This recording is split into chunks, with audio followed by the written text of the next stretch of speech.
Hello, this is Rosemary Sharp, the producer and host of Othernaturals. I am very happy to be a guest on Andrew's audio blog this week. Andrew invited me to help clarify something from episode 2 of season 6. That was April 2015, when we went to the Missouri State Penitentiary.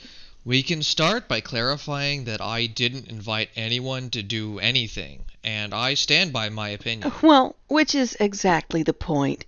You stand by your opinion, and so do we. Andrew is simply the most powerful psychic we've ever met. And if he stated that the Missouri State Penn is not haunted, we'll fully support that opinion. Great, thanks, but here we are anyway, needing to clarify this. My opinion is that I can't believe anyone cares about my opinion, so what if I think it isn't haunted? You're underestimating how highly regarded you are.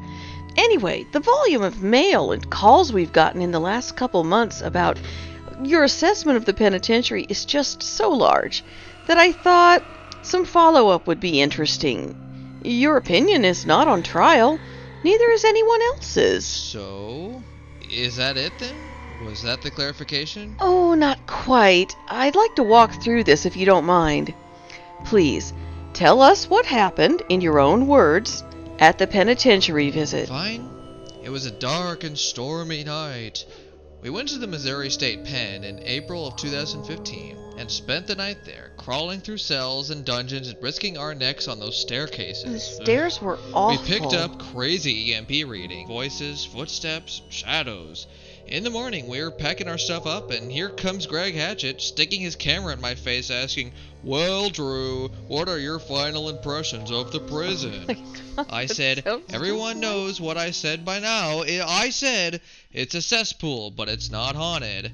He says, "It's not haunted? What do you mean it's not haunted?" I said, "I mean, there aren't any actual ghosts in there." Hell, I figured he'd edit it out.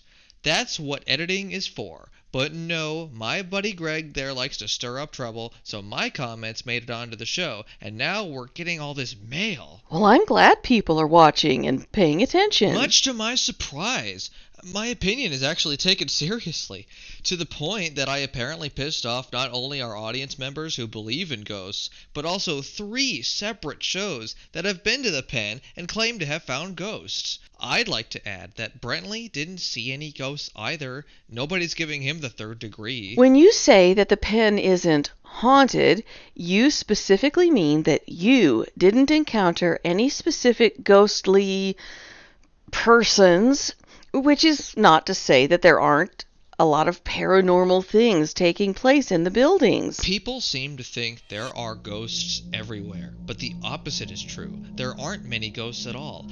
What they are seeing or sensing is a layering of psychic energy that is built up sufficiently to cause illusions or projections. Places like hospitals, asylums, the sites of terrible crimes, the high levels of anger and terror will leave this psychic mass of energy behind, like a wall. Or maybe more like a scratched up mirror. Like an aura? Like pockmarks. A smooth surface that has been pockmarked by an asteroid shower. Or skin that has been ravaged by disease. This isn't visible to the naked eye, but our subconscious minds feel it. It is visible to someone with psychic power. Well, that's why psychics are called in to look at places like that. Prisons stand for decades full of insane, violent people. No way a place can come through that without attaining some level of energy of its own. I'm not saying that anybody is lying about what they've seen or heard at that prison.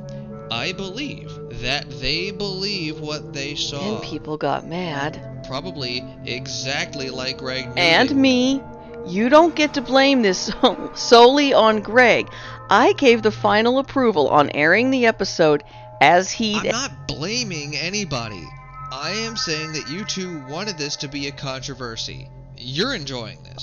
I'll grant you that I am certainly enjoying this. Look at that freaking place. It's 2 centuries old, and for all that time it has housed the most dangerous people society could catch. People who have no particular psychic skill at all can walk into those rooms and feel the oppression. It's perfectly tangible. But a layering of energy like this doesn't mean that individual spirits are hanging around. Energy this negative would obliterate anything coherent that tried to remain. So, how do you explain the large number of ghost sighting reports this place has? It's because people are seeing ghosts. Of course they're seeing ghosts. There just aren't actually any there. What your eyes show you isn't necessarily what's in front of them. The human brain soaks up this oppression and tries to translate it for you. Our brains love to fill in details for us. So, of course, visitors to the prison here see faces and shadows. We heard stories while we were there of people being pursued in hallways, of footsteps ringing out. And when I respond that these things did not happen in reality but in their minds, you probably wouldn't like it either if someone said that you only imagined the scariest thing that's ever happened to you. Okay. Well, did it project anything back to you? No. No? Just no? No, it was a big open hole in the ground for me. It would have been easier to get back a reflection of something I expected to see. Now, I guess we'll get emails complaining that I'm a diva. Oh, I'll clarify that right now. To my friends in the audience, he's a diva. Are we done? I'd like to end this blog with a gratuitous plug for my bookstore. This Saturday, all the sci-fi is half off because my fellow Othernatural, Stephen McCandless, will be in the store signing early release copies of his book, You're Not Really There. He's got 100 copies available, so it's first come, first serve. Everybody hear that? Let's make sure Stefan doesn't get out of there with a single leftover copy, okay? And buy something from Andrew. The man needs money. You should see the pair of sneakers he has on today. Have you been wearing those since 1985? The classics never go out of style.